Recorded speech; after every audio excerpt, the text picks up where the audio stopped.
Hello. I am exhausted. These last few days, yesterday and the day in particular, have been exhausting, though for different reasons. But let me back up and cover yesterday what I didn't want to because of the obvious. I completed Metroid Dread last night. Finished my second hard run, under 4 hours. That feels good. I mean, I guess if you really want to stick it to me, I haven't done 100% in hard mode. But, like, that doesn't feel necessary because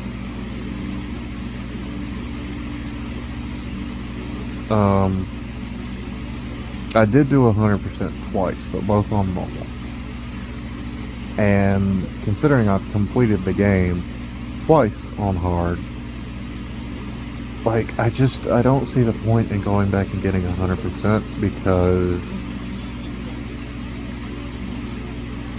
nothing is really going to be different.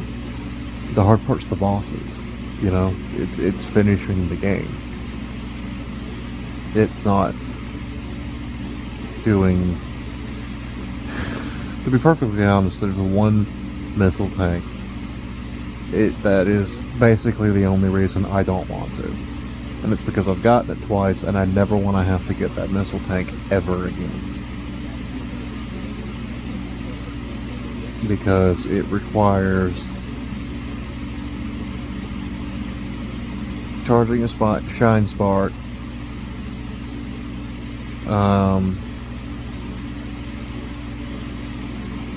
charging a shine spark, jumping up to a ledge above you while simultaneously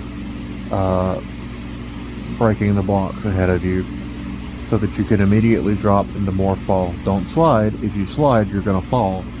But you have to drop into Morph Ball, go forward a few spaces, use the new Cross Bomb, which is just a way of jumping higher and scooting across a couple of pitfall tiles, stopping at the right point, dropping a bomb, and using your shine spark.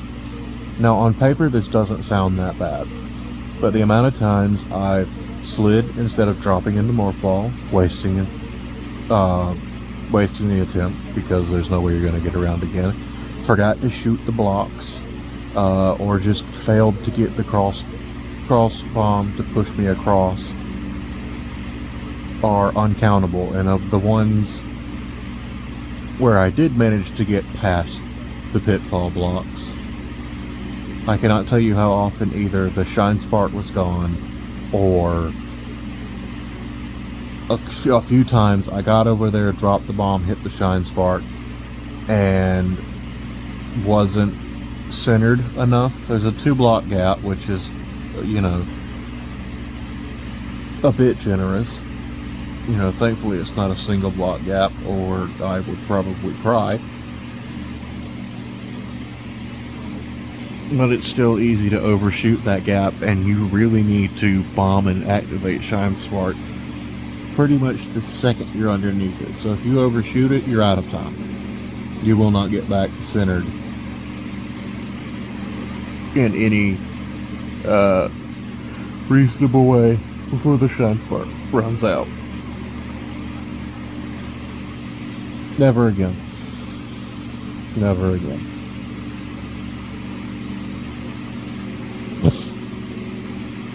There are speedrun sequence breaking tricks that are far easier than that one missile tank.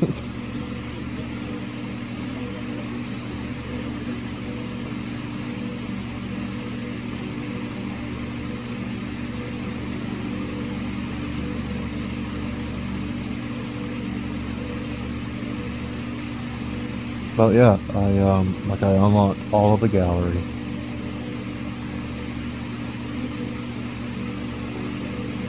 Metroid Dread has been a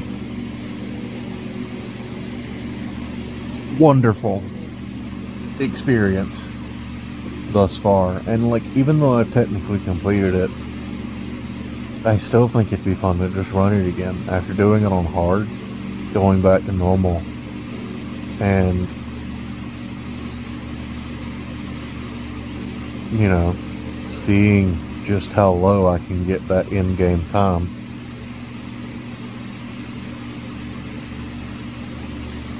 I think with, I don't want to say perfected, but with my with me really getting my route down, I should be able to get under 3 hours.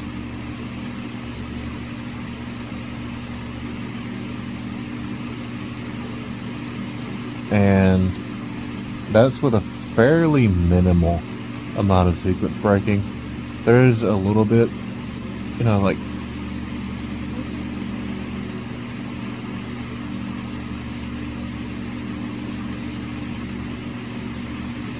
there's an argument to be made that one of the sequence breaks I do possibly wastes time.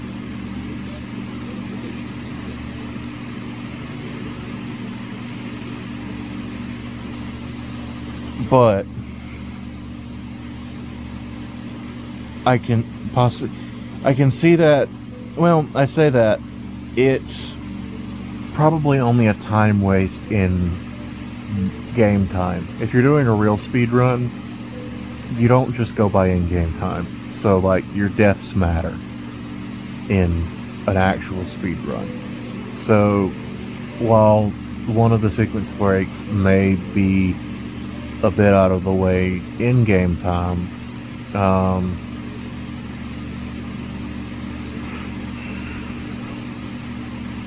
when it comes to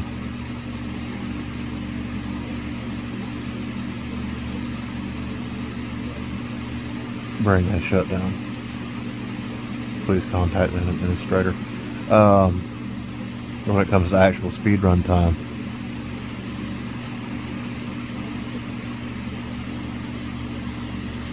using the sequence break trick to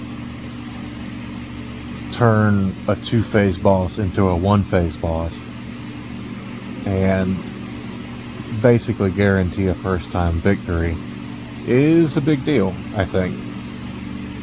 So there's that.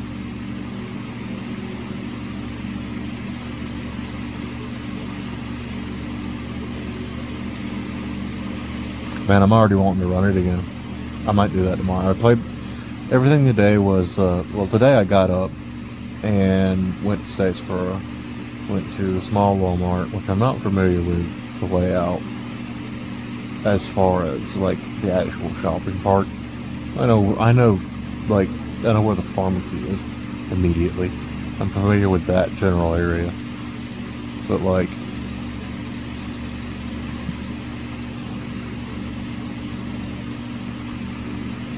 I went there to do some basic shopping and pick up my medicine, and what would have taken me probably 15 to 30 minutes took me over an hour, because I did not know where stuff was, and I was just wandering around the store and having to stop and wait for people to move and stuff like that. And I was gonna make another stop afterwards, but I was absolutely exhausted, and I had laundry in the washing machine, and I actually realized, well, when I went to check out, I grabbed 2 boxes of the same frozen pizza, and I got to the checkout, and one was just empty, and I didn't catch it. She did, thankfully. She's like, "This box is empty," and I'm like, "Oh, okay. I don't feel like going back for another one." It was around that time that I patted my pocket and realized I didn't bring the keys in. And this is easier in my mom's car because it's one of those like push button things. You don't have to actually put a key in an ignition. I mean, there's an override, if like your battery's dead or the push button thing isn't working. But you know, basically you just have the keys in the car and press the button. And so I'm in the bad habit of throwing them in the cup holder instead of just leaving them in my pocket. So today, when I got to the Walmart, I got out, shut the door, and then it just left. The car was unlocked with the keys in it. And Jesus, I mean, it was more just upset that I did something that stupid, because I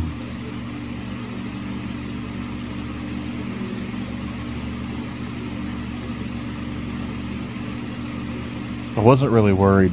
The only thing of value in the car was the keys. It's not like my phone was in there. So it's not like anything was going to grab anybody's attention to try to get in. And even if it did, it was the middle of the day in a very busy parking lot. I don't think anyone would have gotten away with it.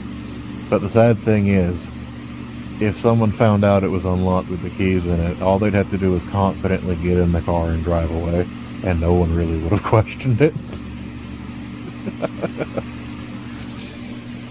Christ. So then I got home and just kind of chill crashed for like about an hour, which is short term for saying like I sat down with a chocolate bar and ate the chocolate bar while watching YouTube before feeling like doing anything else. And even after that, I just kind of sat there for a bit.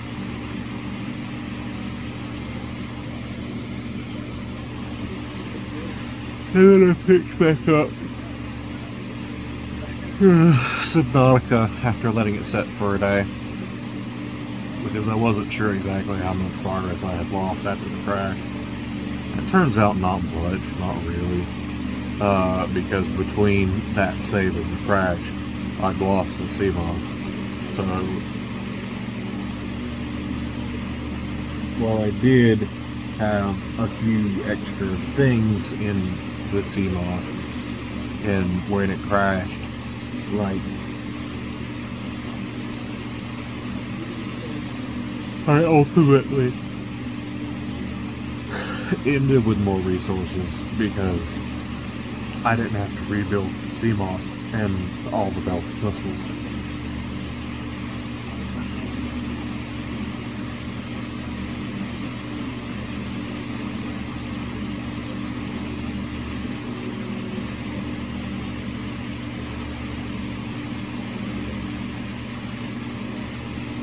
Anyhow,